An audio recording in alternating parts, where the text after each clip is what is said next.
गरीब किसान का बेटा बढ़ा रहा देश का गौरव। चंद्रयान-3 को ट्रैक कर रहा यूपी के गांव का लड़का। पूरा गांव देख रहा लाइव प्रसारण। योगी ने भी बना रखी है नजर। मां लगातार देख रही टीवी, पिता भी भावुक। अब्दुल कलाम की एक सलाह ने इस लड़के की बदल दी थी जिंदगी। अब उत्तर प्रदेश का नाम बढ़ा रहा छोरा।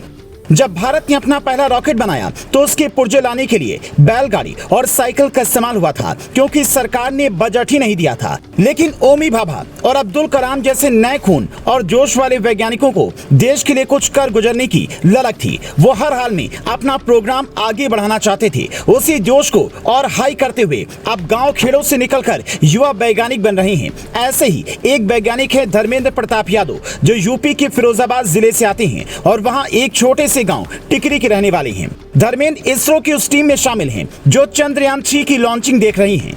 इसमें वो भारतीय स्पेस क्राफ्ट को ट्रैक कर रही हैं। मतलब आप तक जो खबरें पहुंच रही हैं कि चंद्रयान-3 कहां पहुंच गया है और चांद पर कब तक लैंड करेगा, वो धर्मेंद्र ही दे रहे हैं। उनके गांव टिकरी में इस वक्त खुशी का माहौल है और गांव के बूढ़े बच्चे सब टीवी से चिपके हुए हैं। उनके माता पिता भी लगातार टीवी देख रहे हैं और अपने बेटे पर गर्व कर रहे हैं। धर्मेंद्र यादव के पिता शंभू दयाल टिकरी गाँव में किसानी करते हैं और माँ कमला देवी गृहिणी है। धर्मेंद्र ने NIT जालंधर से M.Tech किया है। अब इसरो में वरिष्ठ वैज्ञानिक के रूप में अपनी सेवाएं दे रही हैं। धर्मेंद्र की मैं लगातार टीवी के आगे बैठी हैं। उन्होंने कहा कि बेटा देश के लिए काम कर रहा है। इससे ज्यादा गौरव की बात और क्या हो सकती है। धर्मेंद्र प्रताप यादव की PM मोदी भी तारीफ कर चुके हैं। धर्मेंद्र की जिंदगी में APJ अब्दुल कलाम का भी बड़ा रोल रहा है। उनके पिता शंभू दयाल ने कहा उनका बेटा पढ़ने में शुरू से ही होशियार था। 4 साल की उम्र में जब पढ़ने जाता था तभी उन्होंने अच्छे स्कूल में उसका दाखिला कराया था। उसने हाई स्कूल और इंटर फिरोजाबाद से की और हिंदुस्तान कॉलेज से